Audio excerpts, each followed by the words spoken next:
الحمد للہ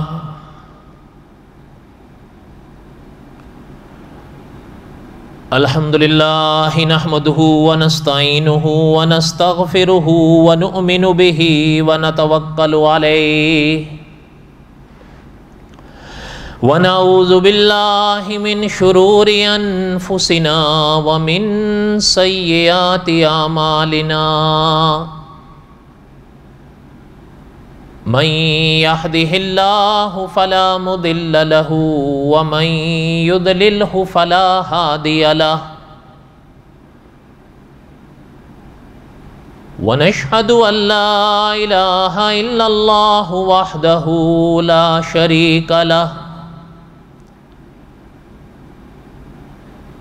لا شريك له ولا نظير له ولا مشير له ولا معين له ولا وزير له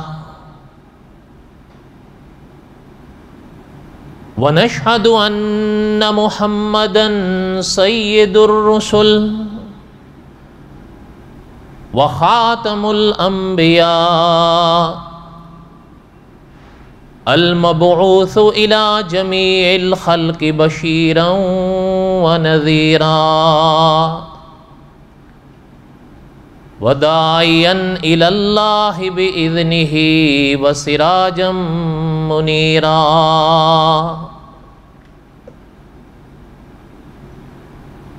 اما بعد اعوذ باللہ من الشیطان الرجیم بسم اللہ الرحمن الرحیم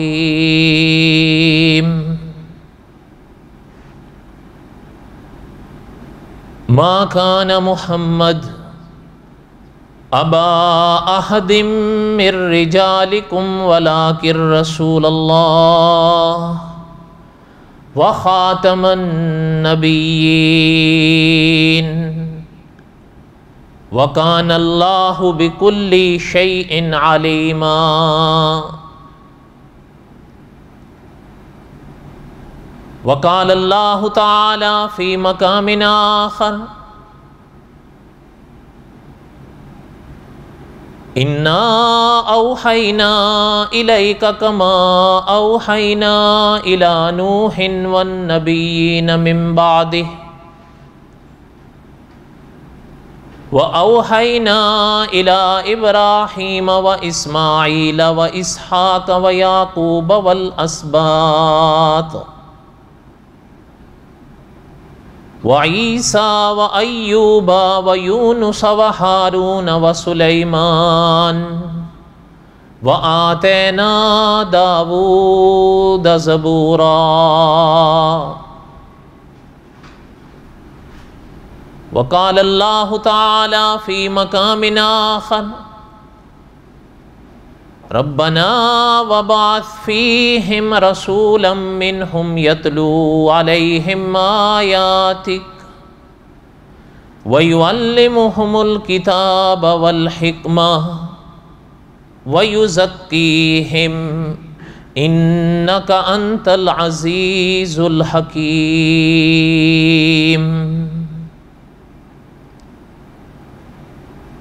وقال النبی صلی اللہ علیہ وسلم انا آخر الانبیاء وانتم آخر الامم وقال النبی صلی اللہ علیہ وسلم من قال لا الہ الا اللہ دخل الجنہ صدق اللہ العظیم وصدق رسولہ النبی الکریم ونحن علی ذلک لمن الشاہدین والشاکرین والحمد للہ رب العالمین اللہم صلی علی محمد وعلی آل محمد کما صلیت علی ابراہیم وعلی آل ابراہیم انک حمید مجید اللہم بارک علی محمد وعلی آل محمد کما بارکت علی ابراہیم وعلی آل ابراہیم انک حمید مجید۔ یا ربی صلی وسلم دائما ابدا علی حبیبک خیر الخلق کلہم، هو الحبیب الذی ترجا شفاعتہ لکل حول من الاحوال مقتحم۔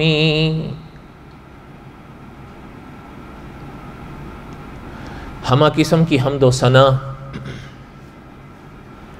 اللہ ذات لم یزل لا یزال کی پاک ذات کے لیے، صدق دل سے لا تعداد مرتبہ درود و سلام امام الانبیاء حضرت محمد الرسول اللہ صلی اللہ علیہ وسلم کی پاک ذات کے لیے۔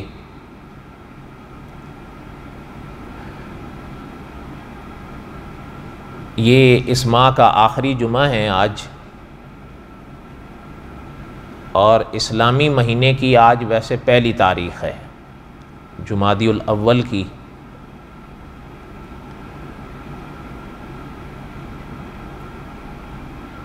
تو اس موقع پر عقیدہ ختم نبوت کے سبق کو میں دہراتا ہوں، اس لیے چند باتیں عقیدہ ختم نبوت پہ انشاءاللہ پڑھیں گے۔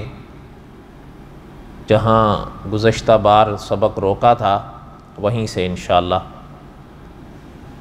پھر اللہ تعالیٰ نے اگر زندگی دی اور توفیق دی اور منظور ہوا اللہ تعالیٰ کو، تو انشاءاللہ آئندہ جمعہ قصص الانبیاء علیہم الصلاۃ کے حوالے سے جو بیت المقدس کی تاریخ میں دہرا رہا تھا اس کو پڑھوں گا انشاءاللہ۔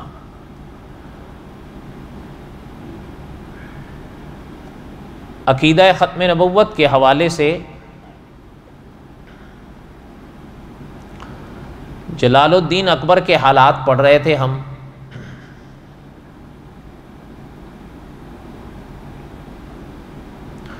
اور یہاں تک سبق میں نے دہرایا تھا کہ وہ لوگ اس بات تک پہنچے تھے کہ دنیا میں جو اور مذاہب ہیں وہ بھی ٹھیک ہونے اور ماننے چاہیے۔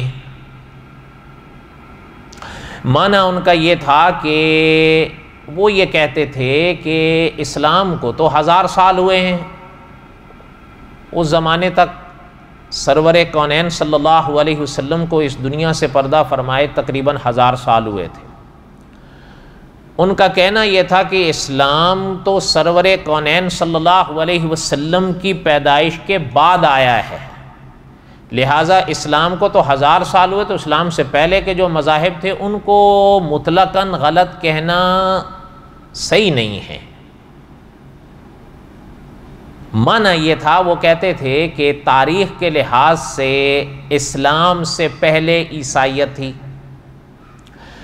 عیسائیت سے پہلے یہودیت تھی، بلکہ عیسائیت اپنے آپ کو یہودیت کا ہی وارث کہتی ہے، اور تاریخ کے حوالے سے وہ یہ بھی کہتے تھے کہ ان دونوں سے بھی پہلے ہندو دھرم تھا۔ تو اب ان سب کو جو ہے وہ غلط کہہ کے صرف اسلام کو صحیح کہنا یہ تو صحیح نہیں ہے، وہ بھی صحیح ہیں اور اسلام بھی صحیح ہے، یوں کہنا چاہیے۔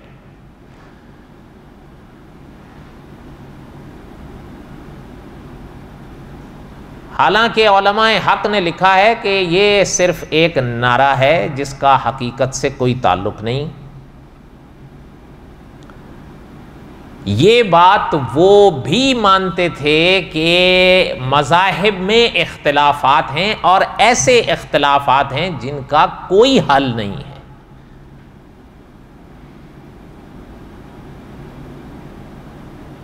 اب مثلا مثال کے طور پہ جن کو تاریخ کے حوالے سے کسی نے اور زیادہ قدیم کہا یا سب سے قدیم کہا یا کسی سے قدیم کہا، ہندو دھرم۔ مولانا دلاوری رحمۃ اللہ علیہ نے لکھا ہے کہ ہندو دھرم کے عقائد میں یہ شے ہے جسے آوا گون کہا جاتا ہے، آئے گئے۔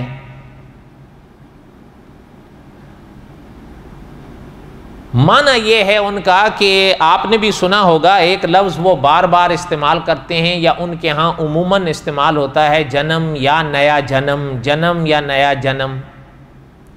وہ یہ کہتے ہیں کہ اس شریر کے اندر جو آتما رہتی ہے موت کے بعد وہ نکلتی ہے، لیکن مٹتی یا مرتی تو نہیں ہے۔ ہاں شریر یہ جو ہے یہ ختم ہو جائے گا۔ کیسے ختم ہوگا؟ اس کو جلا کے ختم کریں گے، مکتی دیں گے، اور آتما رہے گی اپنے ٹھکانے پر، البتہ وہ نئے شریر کے ساتھ نیا جنم لے کر آئے گی، اور پچھلے جنم میں جو اس نے اگر اچھائیاں کی ہوں گی تو اس آئندہ والے جنم میں یا نئے جنم میں وہ اس کا اچھا بدلہ پائے گی، اور اگر برائیاں کی ہوں گی تو نئے جنم میں وہ اس کی سزا پائے گی۔ اور اس طرح یہ سلسلہ آتا اور جاتا، آنا اور جانا، یہ سلسلہ چلتا رہے گا۔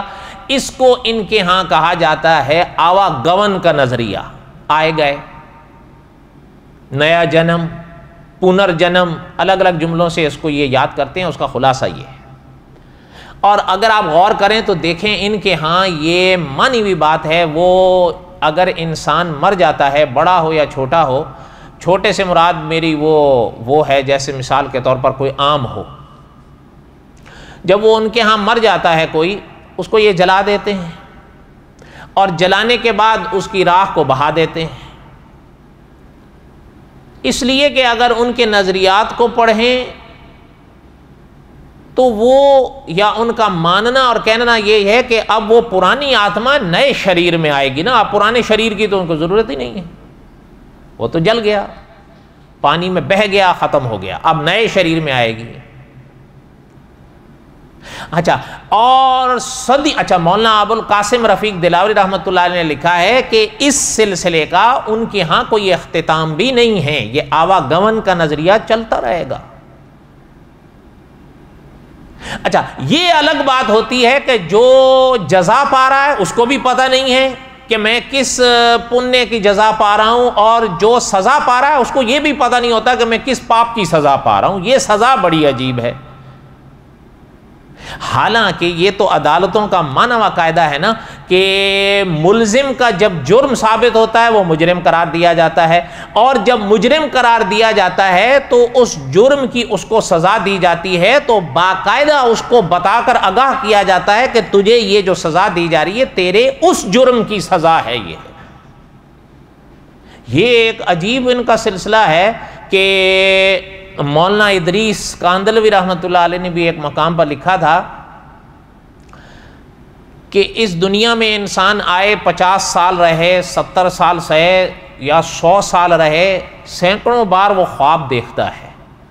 1 گھنٹہ یا آدھا گھنٹہ یا 50 منٹ یا 2 گھنٹے کوئی خواب اگر وہ دیکھ لے، وہ خواب اس کو بھولتا نہیں ہے۔ یہ عجیب شخص ہے کہ پورے 70 سال، 100 سال یا 150 سال اس کائنات میں گزار گیا اس جیون میں، لیکن اس کو وہ یاد نہیں ہے، اس کو ایک پل بھی یاد نہیں ہوتا۔ تبھی تو وہ اکثر سنائی دیتے رہتے ہیں نا، اگر آپ نے کہیں سنا ہو یا پڑھنے میں یا لکھنے میں بھی کہیں نہ کہیں ان سے یہ سنائی دیتی ہیں کہ پتہ نہیں ہم کس پاپ کی سزا بھگت رہے ہیں، پتہ نہیں میں کس جنم کی سزا، اس لیے کہ ان کو یاد ہی نہیں ہے، لیکن ان کو بتایا اور سکھایا تو یہی گیا ہے نا کہ جو تم اس جنم میں جو سزا پا رہے ہو یہ تمہارے کسی پچھلے جنم کی پاپ تھے، بھلے تمہیں یاد نہ ہو۔ تو خیر بہرحال کہنے کا مقصد یہ تھا، اب یہ ان کا نظریہ ہے، اور اس پر جو علماء حق نے جو سوالات اٹھائے ہیں وہ اپنے مقام پر ہیں۔ کہنے کا مقصد یہ ہے، یہ ان کا نظریہ ہے۔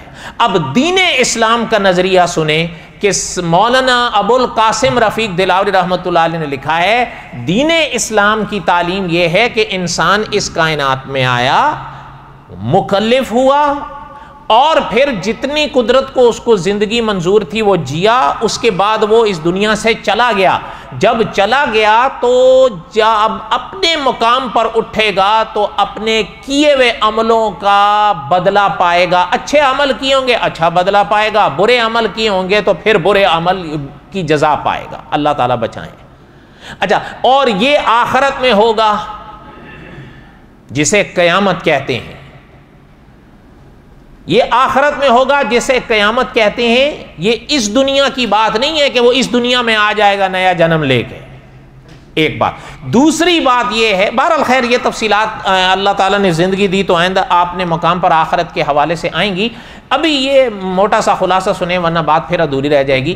اچھا، اب مولانا دلاوری رحمۃ اللہ علیہ نے لکھا ہے، اب یہ ایک نظریہ جو پہلے خلاصے کے طور پر ہم نے پڑھا وہ ہندو دھرم کا ہے، دوسرا جو نظریہ ہے وہ خلاصے کے طور پر پڑھا وہ دین اسلام کا عقیدہ ہے، عقیدہ آخرت.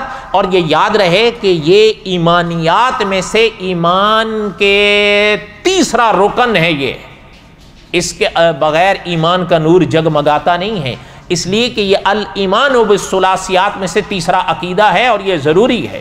کوئی شخص آخرت کا انکار کر کے دین اسلام کے دائرے میں نہیں رہ سکے گا. اس لیے مولانا دلاوری رحمۃ اللہ نے لکھا ہے اب یہ دو نظریے ہیں.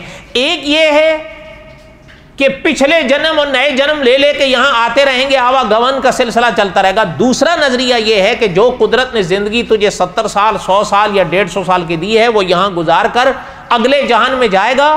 جب ساری کائنات کے فیصلے ہوں گے جس کا نام قیامت ہوگا تو تو اپنے عملوں کی جزا پائے گا. قدرت کو منظور ہوگا اچھی پائے گا، قدرت کو منظور ہوگا بری پائے گا، اس کا ہم خود ذمہ دار ہوں گے، اللہ نہ کرے کوئی برائیاں جو ذمہ کی ہوں گی. تو حضرت نے لکھا ہے اب یہ دو نظریے ہیں. اب کوئی شخص اگر یہ کہے کہ جی یہ دونوں ٹھیک ہیں، دونوں کیسے ٹھیک ہیں؟ لازماً ان دونوں میں سے ایک غلط ہے.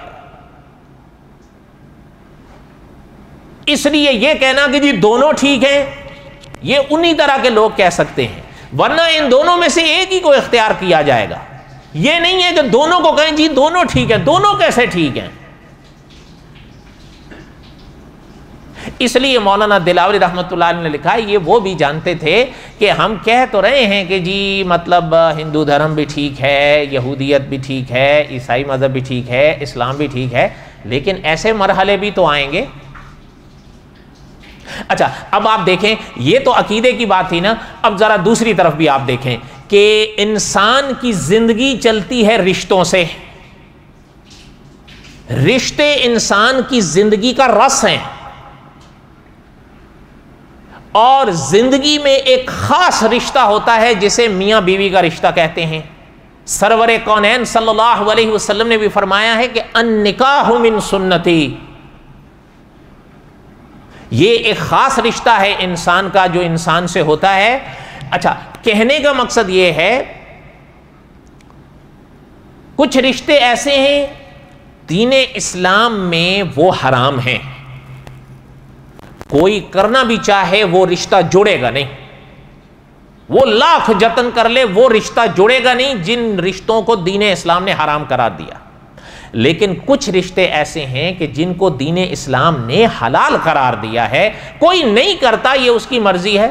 مثلا کوئی کہتا ہے جی میرا من نہیں مانتا میں نہیں کرتا، یعنی کسی وجہ سے، یہ نہیں کہتا کہ میں اس کو حلال نہیں سمجھتا، ہاں کہتا ہے مثلا میں یہ رشتہ نہیں کرنا چاہتا دوسری جگہ کروں گا وہ اور بات. لیکن ایک انسان کرتا نہیں وہ دوسری بات ہے، لیکن دین اسلام نے اس رشتے کو جائز قرار دیا ہے. ایسے کئی رشتے ہیں، وہ کچھ قریب کے بھی ہیں، لیکن ہندو دھرم میں قریب کا کوئی رشتہ جائز نہیں ہے شادی کے لیے، بلکہ ان کی طرف سے تو اعتراضات ہوتے رہتے ہیں مسلمانوں پر کہ جی یہ تو بہنوں کے ساتھ نکاح کو جائز سمجھتے ہیں، حالانکہ جھوٹ ہے یہ. پھر اس کے بعد ایک اور لفظ کا اضافہ کرتے ہیں. کہنے کا مقصد یہ ہے کہ ان کے ہاں یہ جائز نہیں ہے، وہ دور دور تک نہیں کرتے، وہ اس کو جائز ہی نہیں سمجھتے، ناجائز سمجھتے ہیں. اچھا اب ایک طرف ہندو دھرم کا یہ مسئلہ ہے اور دوسری طرف دین اسلام کا یہ مسئلہ ہے. اب کوئی شخص کہے جی دونوں ٹھیک ہیں، اور اللہ کے بندے دونوں کیسے ٹھیک ہیں؟ ان دونوں میں سے ایک لازماً غلط ہے. اب ان دونوں کو تو کیسے بیک وقت اپنائے گا؟ اس لیے حضرت نے لکھا ہے یہ وہ بھی جانتے اور سمجھتے تھے، اتنے بے وقوف تو نہیں تھے، وہ بھی سمجھتے تھے کہ یہ مرحلے تو ہمارے راستے میں آئیں گے.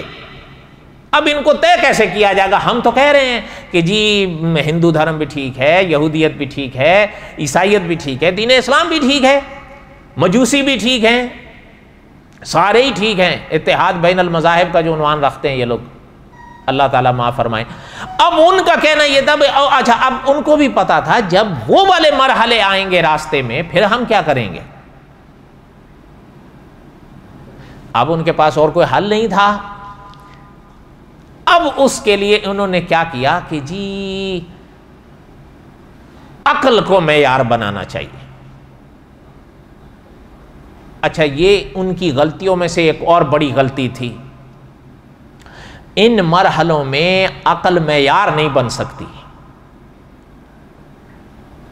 عقل کا اپنا ایک دائرہ ہے, اس دائرے سے باہر اگر عقل کو استعمال کریں گے تو مفتی تقی عثمانی صاحب نے لکھا ہے وہ صحیح رہنمائی کے بجائے غلط راستے دکھانا شروع کر دے گی, اس لیے کہ وہ دائرہ اس کا نہیں ہے. عام طور پر آج بھی کئی آوازیں اور ہوائیں غلط سنائی دیتی ہیں اور محسوس ہوتی ہیں کہ وہ کہہ رہے ہوتے ہیں جی ایسا ہے جی ویسا ہے, حالانکہ وہ ایک نقلی مسئلے پر عقلی اعتراضات کر رہے ہوتے ہیں, حالانکہ عقل کا وہ دائرہ ہی نہیں ہے جہاں اس کو استعمال کر رہے ہیں وہ, اس لیے عقل ان کو غلط رہنمائی کر رہی ہے. اس لیے کہ عقل اس کا اپنا ایک دائرہ ہے, اس دائرے سے باہر وہ کام نہیں کرے گی. نہ صرف یہ کہ کام نہیں کرے گی بلکہ مفتی تقی عثمانی صاحب نے لکھا ہے وہ غلط رہنمائی کرے گی. اس کی بڑی بڑی مثالیں ہیں, اللہ نے موقع دیا تو اپنے کسی اور مقام پر آئیں گی. کہنے کا مقصد یہ تھا کہ مولانا دلاوری رحمۃ اللہ علیہ نے لکھا ہے یہ کہنا کہ جی سارے ٹھیک ہیں, بس ایک بڑ تھی انہوں نے لگا دی, لیکن وہ بھی جانتے تھے کہ جب مشکل مرحلے مذاہب میں اختلاف ہے اس کا انکار تو کوئی کر نہیں سکتا. ابھی جیسے میں نے ذکر کیا نا مجوسیت کا, میں نے دو حوالے آپ کے سامنے عرض کیے, ایک دین اسلام کا, ایک ہندو دھرم کا. ہندو دھرم کے ہاں تو دور دور تک قریب کا رشتے کا سوال ہی نہیں پیدا ہوتا کرنے کا, وہ تو اس کو جائز نہیں سمجھتے. اچھا اسلام میں نے عرض کیا کہ کچھ قریب کے رشتے ایسے ہیں, مطلقاً نہیں, کچھ قریب کے رشتے ایسے ہیں جن کی اجازت ہے. ہاں اب ذرا آگے سنیے گا, جو ہیں اپنا مجوسی ان کے ہاں تھوڑے قریب کے نہیں بالکل قریب کے رشتے بھی جائز ہیں. کیا مانا؟ بہن سے بھی جائز, وہ اس کو ناجائز نہیں سمجھتے, ان کے ہاں رواج رہا ہے اس کا. اچھا اب ذرا دیکھیں یہ تین چیزیں سامنے آ رہی ہیں. اب جو یہ کہہ رہے تھے وہ کہ جی سارے ہی ٹھیک ہیں, ارے سارے کیسے ٹھیک ہیں؟ اس مرحلے پر ان تینوں میں سے ایک ہی ٹھیک ہوگا, یا وہ جو کہہ رہے ہیں کہ دور تک بھی جائز نہیں, یا وہ جو کہہ رہے ہیں سب سے قریب بھی جائز ہے, یا وہ جو کہہ رہے ہیں کچھ حد تک جائز ہے. اب ان کو بھی تو پتا تھا یہ مسئلے ہمیں پیش آئیں گے, حل کیسے کریں؟ جی عقل کو معیار بنا لیا. اچھا عقل کس کی ہوگی جناب؟ یہ بھی ایک سوال ہے نا, عقل کس کی ہوگی؟ دیکھیں قدرت نے آپ کو بھی عقل بخشی ہے, قدرت نے ہمیں بھی عقل بخشی ہے, قدرت نے انسان کو عقل بخشی ہے. عقل ایک بہت بڑی نعمت ہے اللہ کی, لیکن یہ بھی مانی ہوئی بات ہے ہر انسان کی عقل ایک جیسے تو کام نہیں کرتی. کسی کی عقل بہت تیز ہوتی ہے, کسی کی عقل کم تیز ہوتی ہے, پھر کسی کی عقل کسی کام میں بہت تیز ہوتی ہے اور دوسرے کی عقل اسی کام میں بہت مدھم ہوتی ہے. اب جو معیار بنایا جا رہا ہے تو عقل سے فیصلہ, یعنی کس کی عقل سے فیصلہ ہوگا؟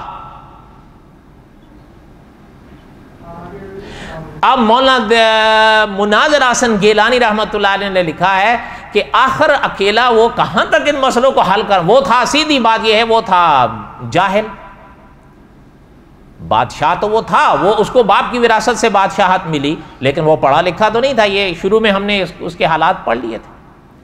مولانا امین اکاڑوی رحمۃ اللہ علیہ فرماتے تھے جب انسان پڑھا لکھا نہ ہو, جاہل ہو, اور پھر اس طرح کی حرکتیں کرنے لگ جائے تو فتنہ ہی اٹھائے اور پھیلائے گا, اور کیا کرے گا وہ.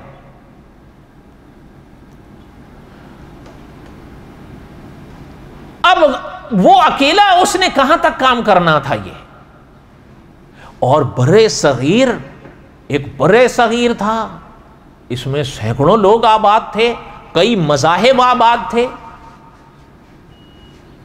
اور جب یہ سب کیا جا رہا ہے, اب دیکھیں نا ایک چیز ہے, جیسے مدرس حرم حضرت شیخ محمد مکی صاحب دامت برکاتہم فرماتے ہیں کہ ایک چیز اگر میں آپ کو استعمال سے منع کرتا ہوں تو آخر پھر میرے ذمے ہے نا اس کا متبادل بھی تو پیش کروں نا. کہ جی یہ مت استعمال کرنا، ٹھیک ہے جی نہیں کریں گے، اچھا کیا استعمال کریں؟ یہ بھی تو سوال پیدا ہوگا نا۔ مذہب کی ضرورت سے کوئی قابل انسان انکار نہیں کر سکتا، مذہب کی ضرورت سے قابل انسان انکار نہیں کر سکتا۔ اس لیے اب یہ چیزیں تو وہ بھی سمجھتے تھے بھئی آخر جب عقل کی بات تو معیار کس کو بناؤ گے؟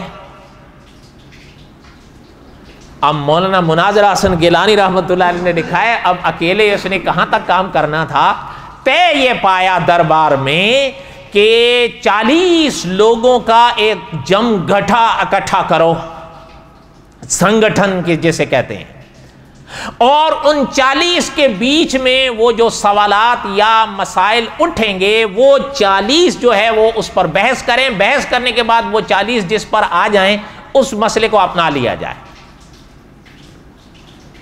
اچھا جب وہ 40 ان کم از کم 4 میں سے ایک کا انتخاب کریں گے تو باقی 3 تو چھوٹ گئے، وہ 3 پہ تو عمل نہیں ہو سکے گا نا۔ جب 3 چھوڑ رہے اور ایک اپنا رہے ہو تو 3 تو گئے۔ تو تمہارا جو اصول تھا کہ سارے ہی ٹھیک ہیں اور سب پہ ہی عمل کرنا ہے اور سب کو اپنانا ہے، تو کہاں اپنا رہے ہو تم؟ ایک کو چن رہے ہو باقی 3 کو چھوڑ رہے ہو۔ بات سمجھ آ رہی ہے آپ کو؟ اچھا یہ سلسلہ چل رہا تھا،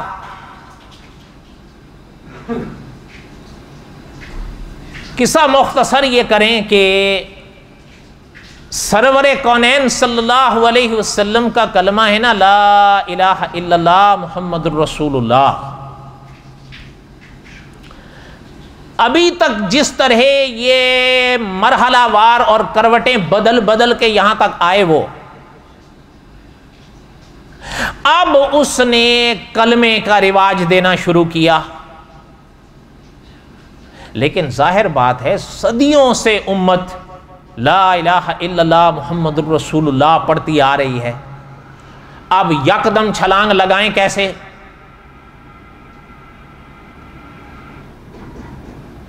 یکدم تو چھلانگ نہیں لگائی جا سکتی نا، اب صدیوں سے امت لا الہ الا اللہ محمد الرسول اللہ پڑھ رہی ہے۔ اچھا اب کیا کہ کلمے کی ایک گھڑی بنائی،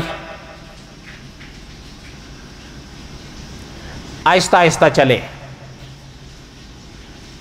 لا الہ الا اللہ تو وہی رکھا، البتہ اگلا جو جز ہے کلمے کا وہ بدل دیا۔ اللہ تعالیٰ معاف فرمائے۔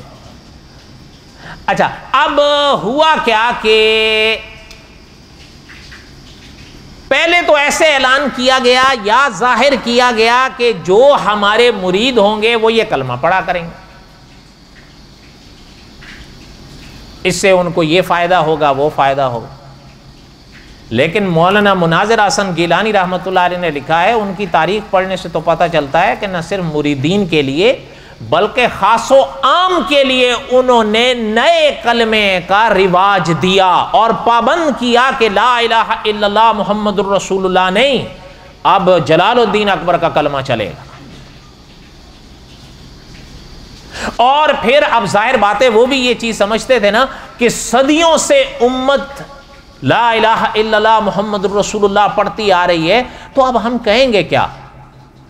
یہ چیز وہ بھی سمجھتے تھے کہ حضور علیہ الصلوۃ والسلام کا اگر انکار کریں گے تو ہماری سنے گا کون؟ تو انکار کا ایک بہانہ بنایا کہ اصل میں حضور کا دور تھا 1000 سال، وہ پورا ہو گیا، اس زمانے تک حضور علیہ الصلوۃ والسلام کے دور پاک کو ابھی 1000 سال ہوا تھا، لہذا حضور علیہ الصلوۃ والسلام کا دور پاک تو پورا ہو گیا۔ اچھا جب دور پورا ہو گیا اور قیامت نہیں آئی تو نبوت یا وحی کی تو ضرورت ہے نا۔ میں نے ابھی عرض کیا کہ کوئی بھی قابل شخص مذہب کی ضرورت سے تو انکار نہیں کر سکتا۔ اب ان کے ذہن میں اب انہوں نے کہا کہ بھئی بات یہ ہے کہ سرور کونین صلی اللہ علیہ وسلم کا دور تو پورا ہو گیا، لیکن بادشاہ صاحب کے روپ میں خلیفہ آ گیا، اب بادشاہ صاحب جو فیصلہ کریں گے وہ وحی کی رہنمائی میں ہوگا، لہذا اس کو اپنا لیا جائے گا۔ اور جس بات کو بادشاہ چھوڑ دیں گے یا منع کر دیں گے وہ یا تو منسوخ ہو جائے گی یا غلط ہو جائے گی۔ بات سمجھ آئی؟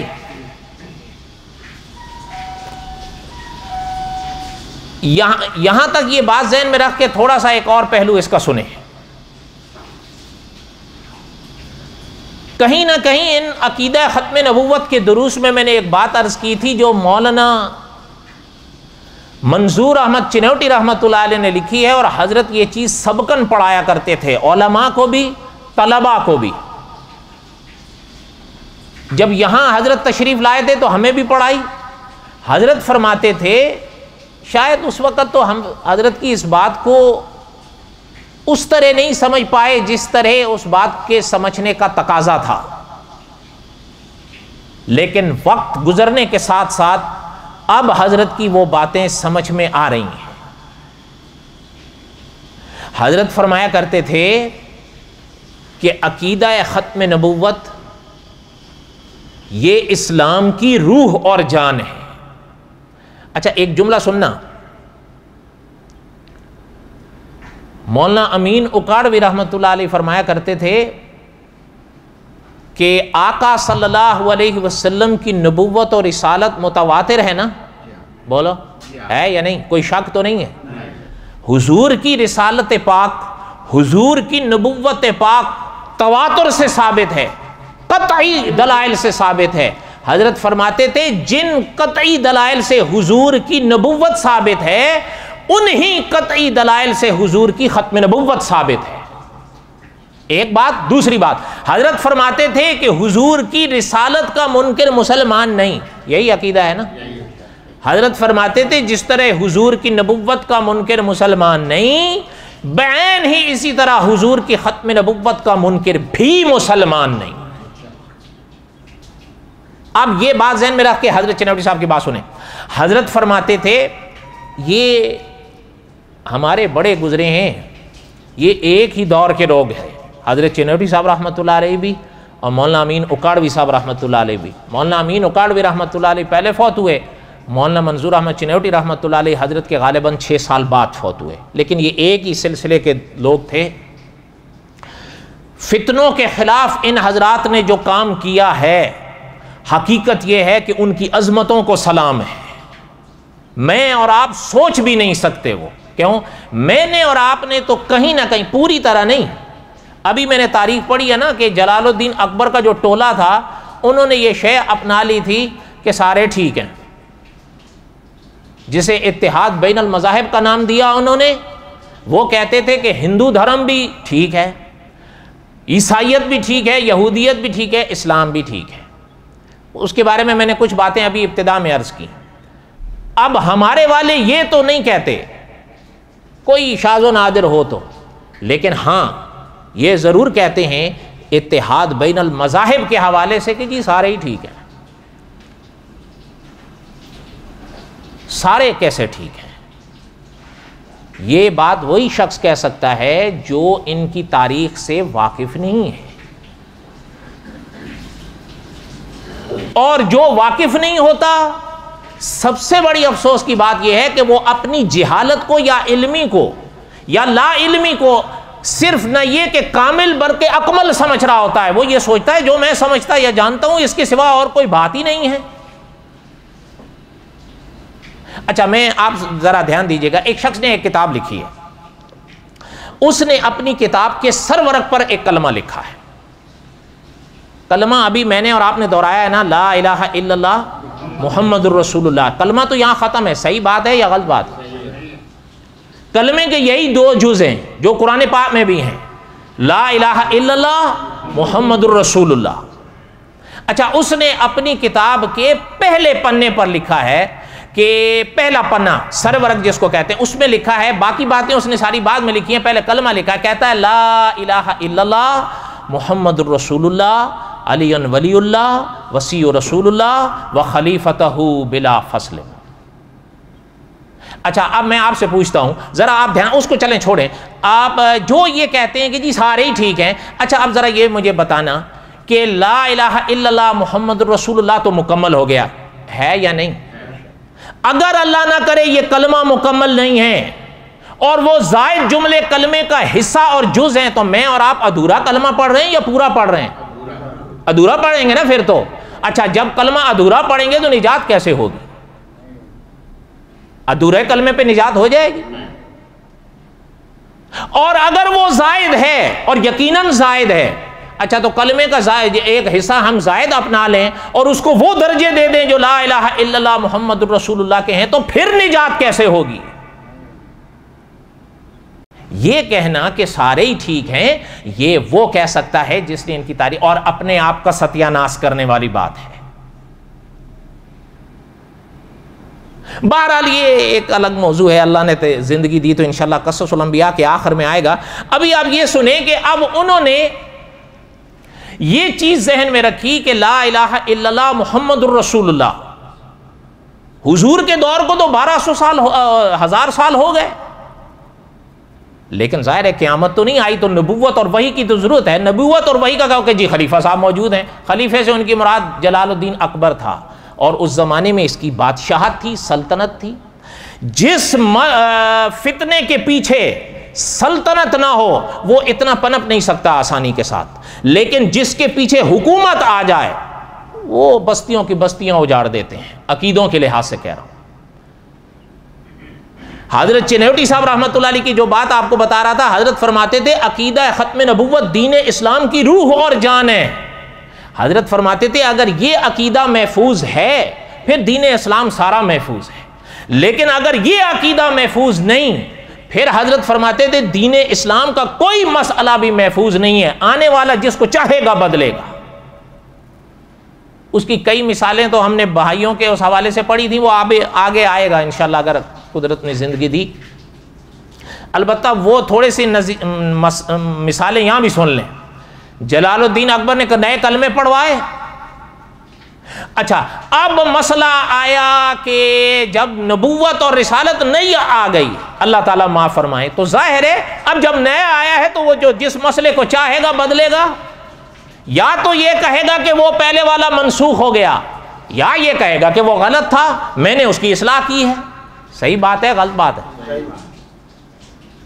سب سے پہلے بات آتی ہے عقیدے کی، عقیدہ ہی بنیاد ہے نا، اعمال تو بعد کی بات ہے۔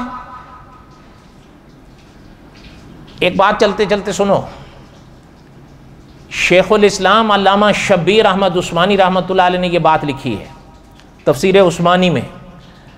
حضرت نے لکھا ہے صحیح عقیدہ، جو صحیح عقیدہ ہے یہ اچھے عمل کی روح ہوتی ہے۔ آپ اور آپ یا میں یہ بات خوب سمجھیں گے، یہ جسم ہے اور جسم کے اندر روح ہے، ان دونوں میں اصل کون سی ہے؟ روح۔ جب تک روح ہے تو یہ جسم ہے، جس دن وہ نکلے گی آپ اور ہم چاہ کے بھی اس کو نہیں رکھ سکتے، تو اصل کیا ہے، جسم یا روح؟ روح۔ اس لیے حضرت نے لکھا ہے کہ عمل انسان کا تبھی اوپر اٹھے گا جب عقیدے کی روح صحیح ہوگی۔ اس لیے میں اور آپ اعمال پہ محنت کرتے ہیں، اس میں کوئی شک نہیں، کوشش کم از کم کرتے ہیں، لیکن عقیدے پہ ہم اتنی محنت نہیں کرتے جتنے عقیدے پر محنت کا تقاضا ہے۔ معاف کیجیے گا، نہ مانے ہو سکتا ہے، آپ نہ مانے ہو سکتا ہے، جی ایسا کیسے ہو۔ اب میں آپ سے ایک بات کہتا ہوں، کتنا عرصہ ہو گیا درس دہراتے یہ لفظ ہم بار بار دہراتے ہیں، عقیدہ۔ عقیدے کا معنی کیا ہے؟ آپ کسی سے پوچھ لینا، یا آپ نے آپ سے ہی اکیلے میں پوچھ لینا، آپ چھوڑیں مجھے۔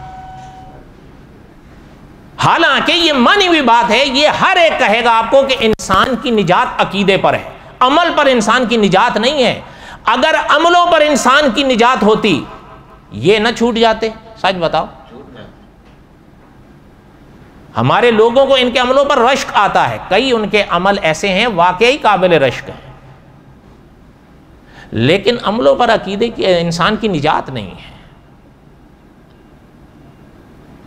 انسان کی نجات کس پر ہے؟ عقیدے پر۔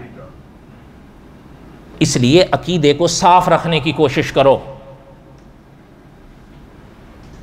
اچھا جو بات میں عرض کر رہا تھا، پہلا انسان کا عقیدہ جو عقائد میں پہلا رکن ہے وہ توحید ہے۔ سب سے پہلے آپ ذرا دیکھیں، اس نے بعض تاریخ والے حضرات نے یہ لکھا ہے کہ یہ سب اس کی سیاست تھی، ہمیں تو نہیں سمجھ میں آیا یہ کیسی سیاست تھی. آپ اس کے ان باتوں کو سیاست کا نام دے رہے ہو.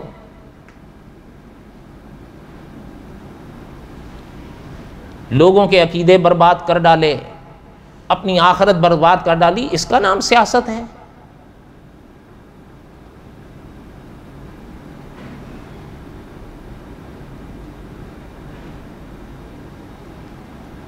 جب بات عقائد کی آئی، سب سے پہلے عقیدہ توحید ہے.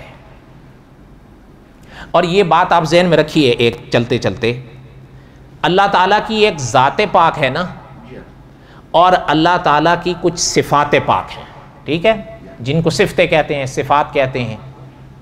ذات تو اس پاک ذات کی ایک ہی ہے، هو اللہ احد، اللہ الصمد. ذات اس پاک ذات کی ایک ہی ہے، باقی اس کی صفات ہیں. یہ بات ذہن میں ہے یا نہیں؟ اچھا، اب ذرا سنیں، وہ ایک ہے، اس میں کوئی شک نہیں. ذات کے لحاظ سے بھی ایک ہے اور صفات کے لحاظ سے بھی ایک ہے. جو صفت اس کی ہے وہ صفت کسی اور کی نہیں ہے. یہ چیز ذہن میں بٹھا کے رکھا کریں کہ اللہ وہ ذات پاک ہیں جو ذات کے لحاظ سے بھی وحدہ لا شریک ہیں اور صفات کے لحاظ سے بھی وحدہ لا شریک ہیں. اس کو بات ذہن میں رکھیں، وہ ذات ایک ہے لیکن اس پاک ذات کی مخلوق انیک ہے. صحیح ہے یا غلط ہے؟ بولو. مخلوقات تو گننے میں نہیں آتی ہیں اللہ کی. کچھ حضرات نے گننے کی کوشش کی ہے، کہاں گن سکیں گے. حقیقت یہ ہے کہ علماء نے لکھا ہے کہ اللہ تعالیٰ کی اتنی مخلوقات ہیں وہ کوئی گن ہی نہیں سکتا. وہ ذات ایک ہے لیکن اس کی مخلوقات انیک ہیں. صحیح بات ہے یا غلط بات ہے؟ اب آگے سنیں بات کو. سورج، میں صرف ایک مثال دے رہا ہوں، وہ آپ ساری تو نہیں دہرا سکتے، وقت ختم ہو رہا. سورج کیا ہے؟ اللہ تعالیٰ کی مخلوق ہے، ٹھیک ہے؟ بولو تو صحیح یا غلط ہے؟ سورج اللہ تعالیٰ کی مخلوق ہے، اس میں کوئی شک نہیں. لیکن کچھ لوگ اس کائنات کے پردے پر ایسے نظر آئے، انہوں نے سورج کی پوجا شروع کر دی. الگ الگ ان کی آوازیں سنائی دے. آپ نے شاید، آپ کو یاد ہو یا نہیں مجھے نہیں یاد، حضرت ابراہیم علیہ السلام کے جب واقعات ہم نے پڑھے تھے، حضرت ابراہیم کے زمانے میں بھی یہ لوگ تھے، وہ سورج کے پجاری تھے. باقاعدہ محترم کو ان سے مناظرہ کرنا پڑا تھا. حضرت کے اس مناظرے کا ذکر کلام پاک میں ہے. حقیقت یہ ہے سورج اللہ کی مخلوق ہے. یہی انبیاء علیہ السلام کی تعلیمات ہیں، چاہے وہ حضرت ابراہیم ہو، چاہے وہ حضرت سلیمان ہو. انشاءاللہ وہ آگے بلقیس کے واقعات میں آئے گا واقعہ، تب میں کچھ باتیں اور عرض کروں گا. اور چاہے سرور کونین صلی اللہ علیہ وسلم ہو، انبیاء علیہ السلام کا مسلک اور فتویٰ یہ ہے کہ سورج اللہ کی مخلوق ہے. اچھا، جب مخلوق ہے تو خالق تو نہ رہا؟ سورج کا خالق اللہ ہے. اچھا، ایک چیز اور چلتے چلتے سنیں. مولانا امین اکاڑوی رحمۃ اللہ علیہ جہاں سورج کا باب آتا ہے نا، حضرت نے ایک بات بڑی عجیب لکھی ہے. اس میں کوئی شک نہیں کہ سورج کی کرنیں بسا اوقات انسان کو حیران کرتی ہیں، لیکن مولانا امین اکاڑوی رحمۃ اللہ علیہ فرمایا کرتے تھے بات یہ ہے کہ سورج کو پیدا کرنا یہ اس پاک ذات کا کام ہے. جس طرح اس پاک ذات کے کلام کی مثال نہیں، اسی طرح اس پاک ذات کے کام کی مثال نہیں. کوئی ویسا سورج بنا نہیں سکتا. بنا سکتا ہے؟ سوال ہی نہیں پیدا ہوتا. اچھا، اس دن میں ایک دوست کو کہہ رہا تھا، وہ انشاءاللہ اگر اللہ نے موقع دیا تو انشاءاللہ قصص الانبیاء کے آخر میں آئے گا، لیکن چلتے ہوئے ایک بات سن لیں، وہ سفر لمبا ہے. یہ کیا ہے؟ انگوٹھے کے نشان ساری کائنات میں مشہور رہے ہیں، تب بھی اور اب بھی. صحیح ہے یا غلط ہے؟ اب ذرا سنیے گا. مفتی تقی عثمانی صاحب نے لکھا ہے کہ حضرت آدم سے لے کر آج تک جو انسان پیدا ہوئے ہیں، یہ مفتی تقی صاحب نے لکھا ہے سائنس کے حوالے سے، کہ حضرت آدم سے لے کر آج تک جو انسان پیدا ہوا ہے، چاہے وہ باپ ہے، چاہے ماں ہے، چاہے اولاد ہے، چاہے پوتا ہے، چاہے اپنے ہیں، چاہے غیر ہیں، حضرت آدم سے لے کر آج تک جو انسان پیدا ہوا ہے، کسی ایک انسان کے انگوٹھے کے نشان دوسرے سے نہیں ملتے. صحیح ہے غلط ہے؟ یہ اللہ کی قدرت ہے یا نہیں؟ یہ اللہ کے نشانات ہیں. وَعَلَامَاتٍ وَبِالنَّجْمِ هُمْ يَهْتَدُونَ، یہ اس کی نشانیاں ہیں کہ اسے سمجھو. یہ کتنی کچھ کائنات ہے، آپ دیکھ لیں ایک پورا حضرت آدم سے لے کر آج تک کسی انسان. اچھا اس لیے تو یہ معیار بنتے ہیں، دستخط بھی معیار نہیں بنتے، آج بھی یہ استعمال ہوتا ہے. اس لیے کہ ایک انسان کا دوسرے سے. آپ سورۃ قیامت پڑھ کے دیکھیں، اللہ نے فرمایا ہے تم کہتے ہو ہم تمہیں کیسے اٹھائیں گے، اللہ نے سورۃ قیامت میں فرمایا ہے ہم تمہارے انگوٹھے کے پوروں کو بھی واپس بنائیں گے. جو پہلے کر سکتا ہے وہ پھر بھی کر سکتا ہے. اس لیے جو کام اس ذات پاک کے ہیں، نہ اس پاک ذات کے کلام جیسا کلام کوئی کر سکے، نہ اس پاک ذات کے کام جیسا کام کوئی کر سکے. سورج اس کی مخلوق ہے، خدا نہیں. یہ اسلامی عقیدہ ہے نا. جلال الدین اکبر نے جو عقیدہ ختم نبوت پہ ضرب لگائی اور اس ٹولے نے سورج کو خدا کے روپ میں پیش کیا، اس کی پوجا کروائی. اور خود مولانا مناظر حسن گیلانی رحمۃ اللہ علیہ نے لکھا ہے، اور مولانا دلاوری رحمۃ اللہ علیہ نے بھی، اور حضرات نے بھی لکھا ہے کم از کم دن میں 4 مرتبہ سورج کی پوجا کرتا تھا. اچھا جب بادشاہ شروع ہو جائے تو رعایا، اس کے اثرات تو آئیں گے نا. دن میں کتنی دفعہ؟ 4 دفعہ. حالانکہ میں نے ابھی عرض کیا سورج اللہ کی مخلوق ہے، خدا نہیں. فَلَمَّا رَأَى الشَّمْسَ بَازِغَةً قَالَ هَذَا رَبِّي هَذَا أَكْبَرُ فَلَمَّا أَفَلَتْ قَالَ يَا قَوْمِ انی بریء مما تشرکون. ڈوب گیا، طلوع ہوتا ہے تو ڈوبتا ہے نا. تو وہ پاک ذات تو جب سے ہے وہ ہمیشہ ہے.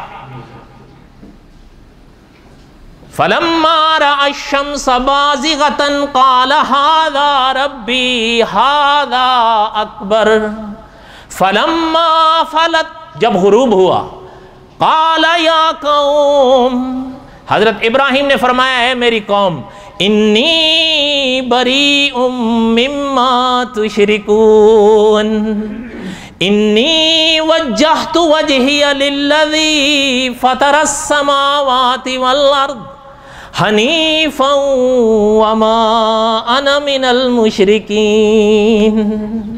اور دوسری طرف آپ دیکھیں قرآن، یہ حضرت ابراہیم کا مناظرہ ہم نے پہلے پڑھ لیا.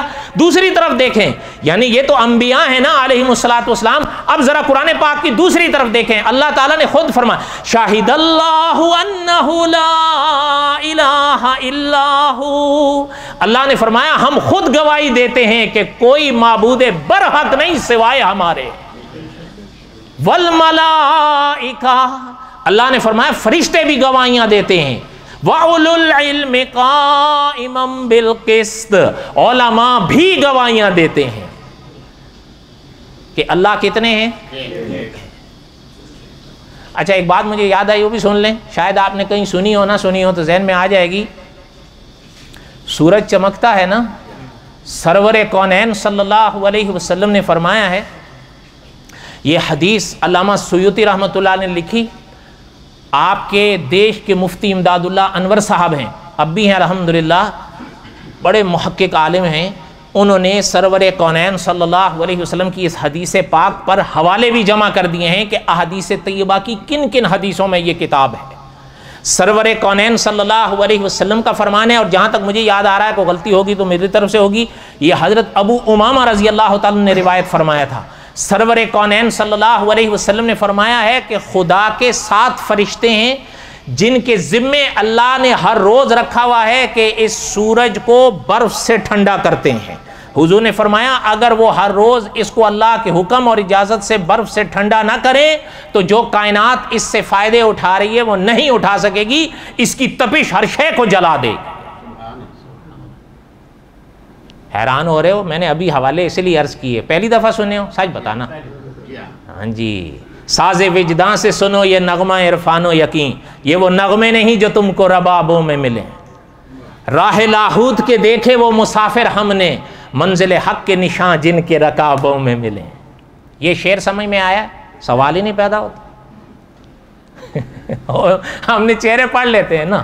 خیر بہرحال کہنے کا مقصد یہ تھا سورج خدا کی مخلوق ہے، خدا نہیں. انشاءاللہ اس کا بقایا حصہ حضرت سلیمان علیہ السلام کے قصے میں آئے گا اگر اللہ نے زندگی دی.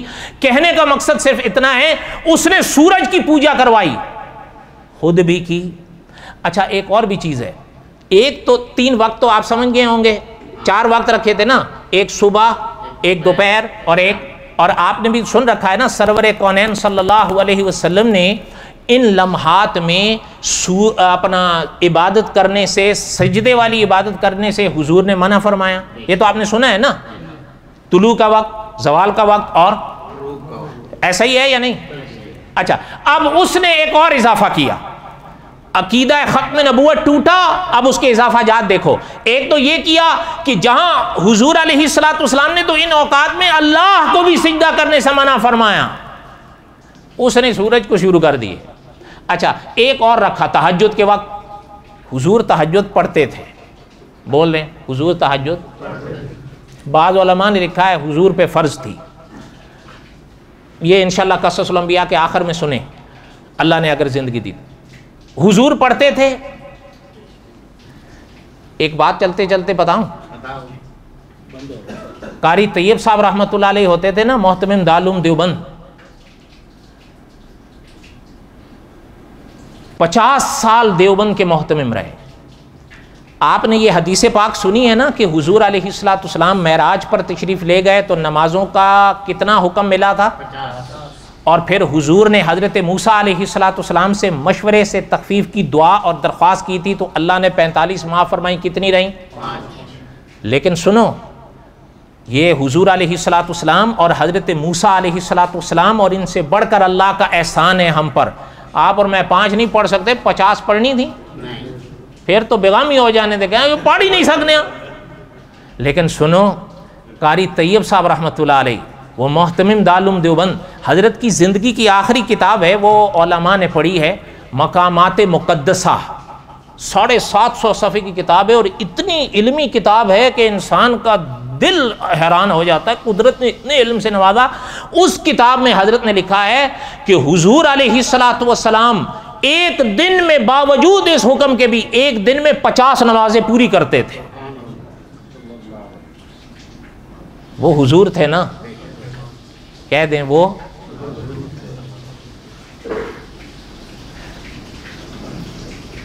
کیسے کرتے تھے. اب وہ علمی باتیں وہ آپ کی سمجھ سے اوپر کی ہیں، اس لیے چھوڑیں. کہنے کا مقصد یہ تھا کہ حضور علیہ السلام نے تہجد پڑھی. اس نے تہجد کے وقت بھی سورج کی پوجا شروع کر دی. نہ ہو لیکن وہ پوجا کرتا تھا، کہتا تھا ابھی نکلے گا کچھ دیر، اس سے پہلے میں کروں گا. آپ سمجھ آئی؟ سواگت جس کو کہتے ہیں ان کے ہاں، سواگت ہوئے ان کے ہاں کہتے ہیں. وما علینا الا البلاغ المبین، بقایا انشاءاللہ آئندہ.